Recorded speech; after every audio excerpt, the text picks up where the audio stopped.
Hello everybody, it's Rebecca here at White Mermaids, and today I'll be reviewing Forget Tomorrow by Pintip Dunn.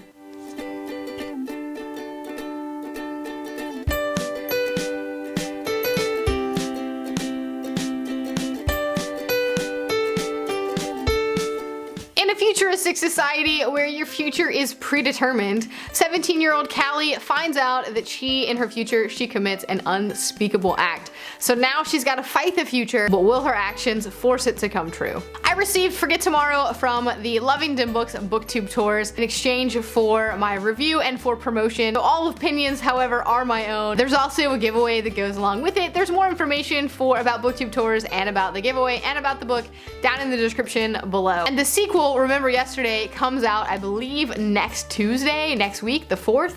So read it now, and then that cliffhanger at the end, you'll be just in time to find out what happens. I can't wait because I want to know what happens. This is the first book in a new sci-fi, dystopian, futuristic trilogy by Pintip Dunn. I also believe it is her debut novel. We have two main characters in this book. We have Callie, or Calla-Ann, and she's our main character, our protagonist, who she finds out her future, which is sets the ball rolling for everything else. The other kind of main character is Logan, and Logan is a boy that Callie's known since she was a lot younger, who kind of comes back into her life after a time where they don't really talk together. He comes back into her life for reasons unknown that you do find out later in the book. New cat. Say hello to Sora. He's the newest addition to the house. Hi. Okay, bye. So on to my likes. I didn't really have a ton, there's not a long list of likes, but the likes that I have are pretty substantial. So the first one is just the premise and the world itself. This is a very cool setup. So in this society, when you're turned 17, you receive a future memory from yourself. So you've kind of groomed your entire life about how to send the perfect memory that shows what you end up becoming. And I really like this idea of predestination and predetermined futures, and how does that impact you, and does it impact you, and this idea of oh well, I really love singing, but my future self shows me as a hotel manager, so I'm just gonna give up singing, which I get the idea because you're kind of focusing your attentions where they should be, but at the same time there's a lot of dystopian governmental elements where, oh, I can't get that job even though I really love it because I'm not as good at it or whatever, because my future didn't say so. So you got a lot of those kind of layers, and I thought that was really intriguing. I love science fiction-y, time travel-y kind of things. And it's not time travel, but it kind of is, because it talks about the future and impacting now. Will it change the future, or does it make the future come true? I kind of love this idea behind it. And then our main character, Callie, of course, is dealing with the fact that her future memory is not a good one. It's a bad memory, and so what happens because of that? So what does society do to prevent these bad things from happening, or to make them happen in a different way? Because again, ripples and butterfly effects and things like that. So I really loved that premise, and I really loved this concept and this world, and how there are so many different little elements in there that's our world, but it's to the next level. And so I just find those kind of stories really interesting, and this was no exception. I also liked the characters. I didn't love the characters, but I did like them. I thought that Callie was sarcastic and interesting, and Logan was a typical YA love interest, but I thought that, I liked them. I wasn't reading them I really hate you. So, I mean, generally they're good people, good characters, and I didn't mind reading their story. My dislikes are things that on the surface I can look past, but things that in retrospect, when you think about it and when you think about the writing and the book as a whole, things that it just kind of struggled with getting it to be a really good read. And the first one is just, it's very YA. It's got a lot of tropes in it. It's pseudo insta-love. It has the older sister, younger sister, I have to protect you kind of thing.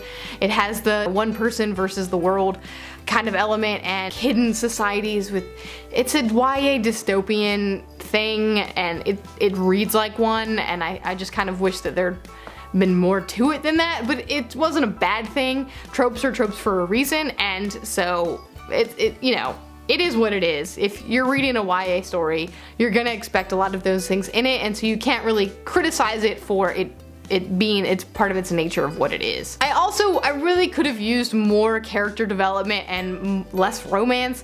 Of course it's YA, so of course there has to be a romance, but I really didn't buy the romance that easily anyway. It kind of felt just there because it felt like it had, you know, like had to be there, but I didn't really feel like it needed it.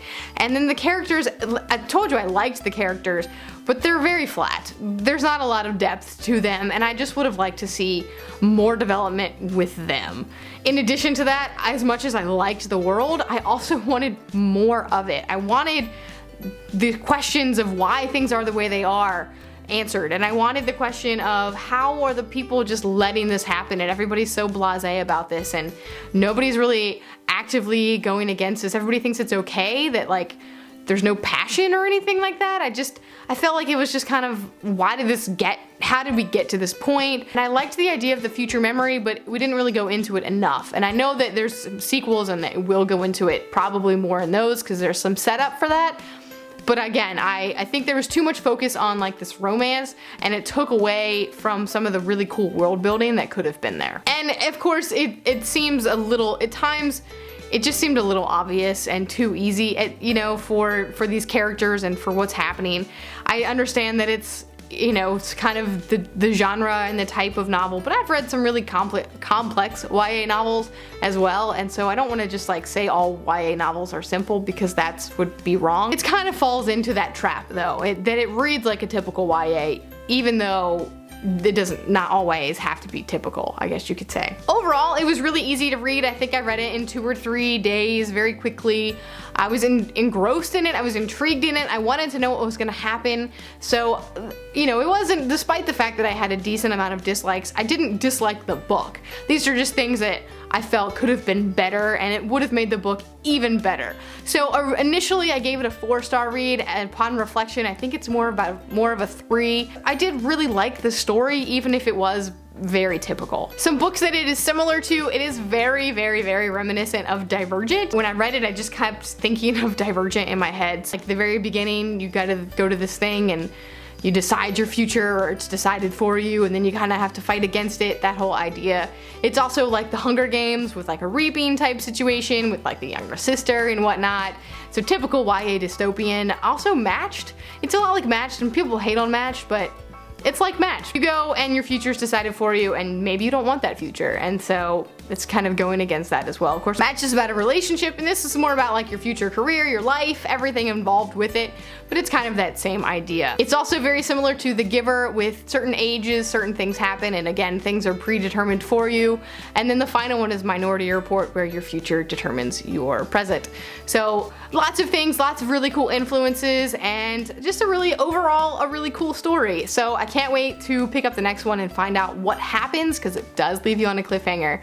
And thanks again to the LovingDemBooks BookTube Tours, because this was a really fun read. And yeah, so let me know if you've read it, if you plan to read it, and what your thoughts are. And that's it for me today. I'll see you next time.